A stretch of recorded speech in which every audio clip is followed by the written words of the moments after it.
Comment débuter une chaîne YouTube au Québec? C'est simple. Tu te crées un compte Google, tu te rends sur YouTube, puis tu appuies sur créer une nouvelle chaîne. C'est là que ça se corse. D'abord, quel nom choisiras-tu? Tu penses à un nom de compagnie qui saura bien représenter ton contenu, mais après quelques mois, tu t'imagines tergiverser, tu trouves que ça ne te représente pas et tu optes finalement pour ton nom complet.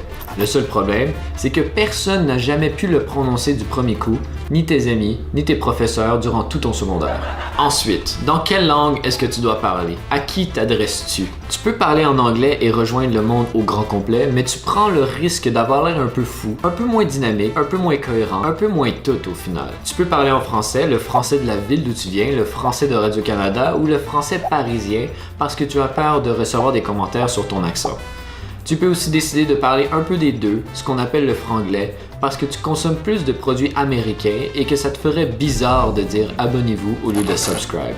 Finalement, de quoi tu veux parler? Tu ne voyages pas assez pour avoir une chaîne exotique et de toute façon, ça coûte cher, tu n'as pas le six-pack ou le bikini pour déambuler sur la plage, une caméra à la main. Fait que tu te demandes, c'est quoi ta force?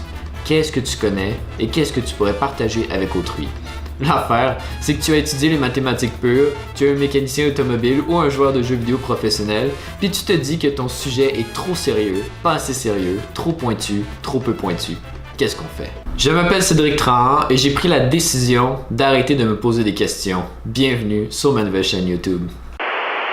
Je m'appelle Cédric Trahan, mais j'ai porté plusieurs noms comme Cédric Rococo, Asa, Matatia Sirois ou Isaac Montreuil. Aujourd'hui, je prends la décision de porter le nom de famille qui m'a été donné à la naissance. Je me suis aussi demandé pendant plusieurs mois quelle langue parler. J'ai dernièrement atteint un plafond, une limite avec l'anglais. J'ai dorénavant envie d'explorer ce que le français a à m'offrir. En ce qui a trait au contenu de ma chaîne, j'ai compris cette semaine que mes études en littérature ne me permettaient pas de connaître grand chose sur l'astronomie ou le sport par exemple, mais beaucoup sur ce qu'on en dit. Ma science à moi, c'est la langue et les histoires. À travers des expérimentations photographiques, des textes inspirants et des commentaires sur le rap montréalais, pourquoi pas, j'aimerais partager avec vous un regard particulier sur la culture au Québec. Si vous êtes prêts, je vous invite à joindre l'aventure en vous abonnant à ma chaîne, en laissant un mot doux dans les commentaires et un pouce bleu à cette vidéo. À plus!